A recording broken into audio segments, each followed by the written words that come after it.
Nimeangalia kwenye transfer market forward za Tanzania na forward za Uganda.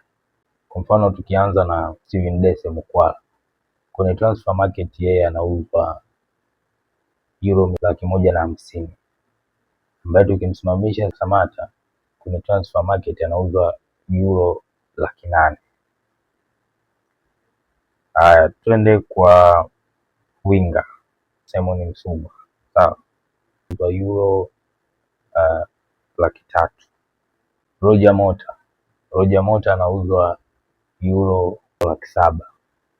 Sawa. Nafikiri ndo most expensive kwenye safu ya ushambuliaji pale, ndio the most expensive player. Anaitwa Jude Mugabi, yeye anauzwa dola 100,000. Charles Mombo ambaye anauzwa euro 350,000.